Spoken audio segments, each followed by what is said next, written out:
high and scaring the hell out of people, right? It was about sick people getting better. We toned it down. We almost sent an anti-message. Shit, Grandma smokes this shit? I smoked before.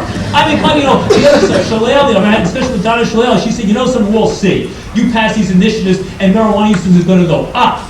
Well, you know what? Lo and behold, the feds tried to overpoll in Arizona and California. What did they find? Marijuana use did not go up in those states. In fact, whereas it was going up in other non-medical marijuana states, it did not go up in those states. Why? Well, maybe there was no connection between the initiatives because so many other factors affected. Or maybe kids actually looked at it and said, hey, maybe marijuana's not so cool anymore. The key was, we established something with medical marijuana. Now, I also get to the point where, I was talking about the long-term, the short-term. I don't want to do anything. I don't want to do anything. I don't want my organization to do anything. I don't want any of you to do anything unless it's getting us closer to that ultimate objective of a society in which people cannot be punished for what they put in their bodies, what they do to alter their state of consciousness. That's got to be the goal. Right? And as I was saying also, it's about watching out for the little temptations that lie over here, the little ring you can grab for right now, because you can win that one today, but it's going to land you 2 steps forward and 3 steps back or 4 steps back thereafter.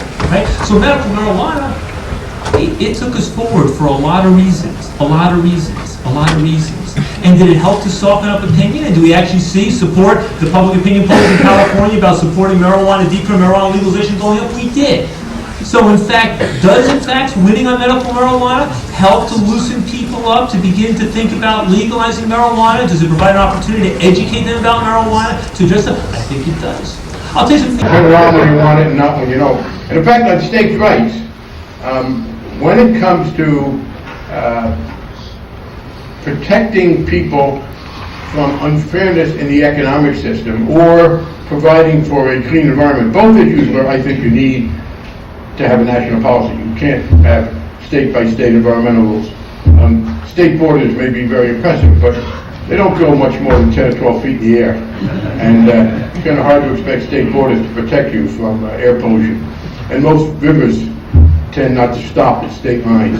So if you're going to do those things, you need to do them on a national level.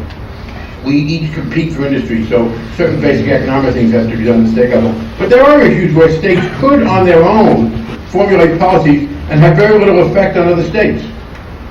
On the question of criminal law, on the questions of personal behavior, and the conservative approach, they offer states' rights on Monday, Wednesday, and Friday. And they are for nationalizing issues on Tuesday, Thursday, and Saturday. What they do on Sunday, I don't want to know. But clearly, with regard to medical marijuana, as I said, you don't even have to get into the substance. The second point, of course, is to get into the substance. And the notion that elected officials ought to be able to supersede doctors with regard to the prescription of medical marijuana is nonsensical on several levels. There is, of course, no argument, literally no argument, that is used against marijuana as something to be prescribed that does not apply with far greater force to dozens of drugs which can be legally prescribed. I mean, on the scientific level, the argument makes no sense, but we understand that. It is also the case that we treat marijuana in this society, and I should be very clear, right? To then do the political action, that's a good thing. But nobody in Congress cares how many people are out on the wall. I only care how many people, if I'm calculating politically, I care about how many call my office. There are a million people out there. How the hell do I know where they're from, or whether they're registered? Or whether they know who their member of Congress is? So, it's very simple. We need to get all of our people, this is what the NRA does. You get all of your people to know who everyone is who represents them in elected office. The city council, the state legislature, the county level, and the federal level. State legislature and federal level, most important when you're doing these things. Secondly, make sure they're registered to vote. Third, make sure they know a person's position. I will tell you, I will get letters from people urging me to please consider voting for the bill I just introduced. And I got to say, well, it's nice to know that we agree, but my impression that they are aware of what the hell I'm doing is very great, and you're not afraid of people if they know what you're doing. So you need just to do that, and then let people know you think about it. We have a great unmobilized potential in terms of public opinion. The referenda are good, but if everybody who voted in the referenda had written also to his or her member of the House and Senate, it would have an impact. Now, it's not going to win it right away, but I think on things like medical marijuana, and another bill that I just filed, which you'll be hearing some more about, a few years ago, not as a separate standalone bill, sneaked into some overall appropriation. They amended the Higher Education Act. It's the Higher Education Act. So any student who has a drug offense can't get any federal aid. Now, that's not true, by the way, of murder or arson or assault. And it may be that there are cases where someone's pattern of drug abuse is such that, no, he or she shouldn't be getting federal aid. But to make it automatic in the cases of marijuana and not in any other case of any other crime. And, you know, the other problem, of course, is the second. Can you tell me a little bit about what's going on here? I'm from the Louisville Late Night TV show, and we like to cover cannabis events.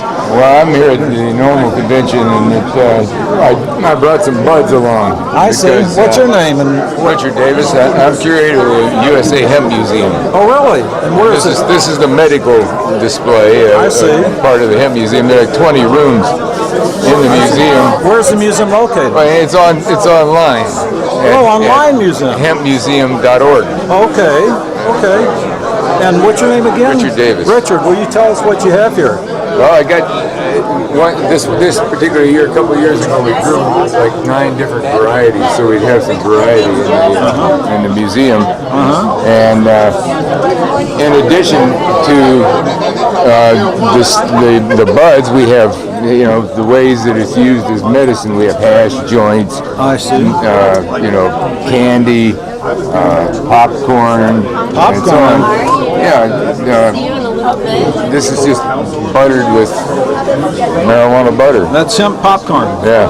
I never knew about that. And it's medicine. It is medicine. No kidding. And so here's a lot of samples. Here's some male flowers, for instance, that don't show up very often. The male flowers are usually not around at the end of harvest. Just meal after the seed is pressed. It can be used for a variety of things. And there's some samples of hash over there. I see. In that short time, at the very beginning, right out of the gate, he became our main spokesperson, our main advocate for marijuana law reform in San Francisco. Now, this was not a particularly easy job, even though we are the Amsterdam of America.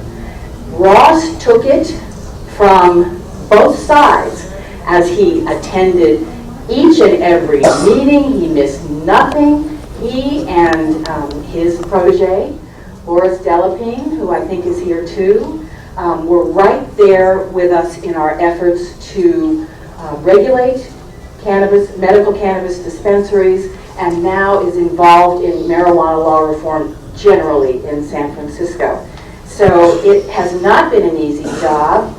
He again has had to deal with the criticisms of both sides, both the reform community and the political climate in San Francisco. It wasn't easy. So it is especially delicious to give this important award to Ross Mirfarino. All right.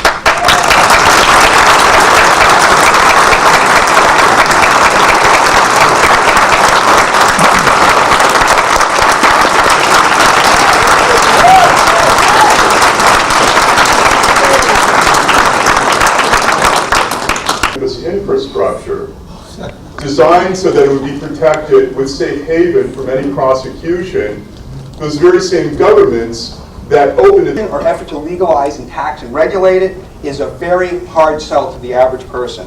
Many marijuana users and some reform organizations should embrace marijuana, responsible marijuana use, and respect marijuana culture for what it is in our country and our lifetimes. That is to say, a bona fide and identifiable subculture that needs to be lauded and praised, not shunned or taken advantage of.